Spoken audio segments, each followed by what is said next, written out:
യാത്രയാകുന്ന സമയത്ത് മലയാള ഭാഷയെ സംബന്ധിച്ച് വലിയൊരു വിടവാണ് ഉണ്ടായിരിക്കുന്നത്. എങ്ങനെ താങ്കൾ ഓർക്കുന്നു എം.ടി. വാസുദേവൻ? മലയാളികളെ മറ്റൊരു തരത്തിൽ ചിന്തിക്കാൻ പ്രേരിപ്പിച്ച ഒരു സാഹിത്യകാരനാണ് എം.ടി. വാസുദേവൻ നായർ.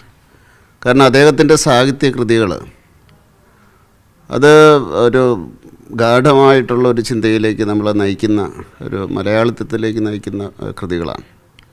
കോളേജിൽ പഠിച്ചുകൊണ്ടിരുന്ന കാലഘട്ടത്തിൽ പാലാ സെൻറ്റ് തോമസിൽ ഞങ്ങൾ കൂടെ സംഘടിപ്പിച്ച ഒരു പരിപാടി കോളേജിൽ തന്നെ അദ്ദേഹം വരികയുണ്ടായി. അന്ന് അദ്ദേഹം കുട്ടികളോട് വളരെ അടുത്ത് പെരുമാറി സാഹിത്യത്തെപ്പറ്റി തന്നെയായിരുന്നു ചർച്ച ചെയ്തിരുന്നു.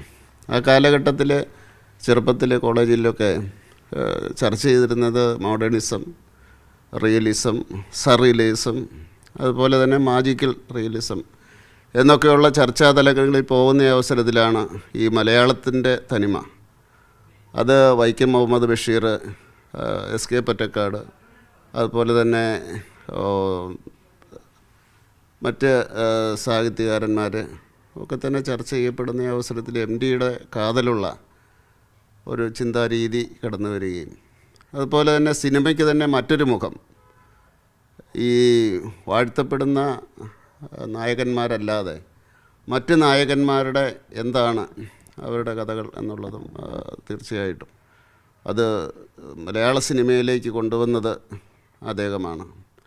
അദ്ദേഹം മലയാള സിനിമയിൽ അദ്ദേഹം ഗാനങ്ങളൊക്കെ എഴുതിയിട്ടുണ്ട് എന്നാണ് ഞാൻ മനസ്സിലാക്കുന്നത്.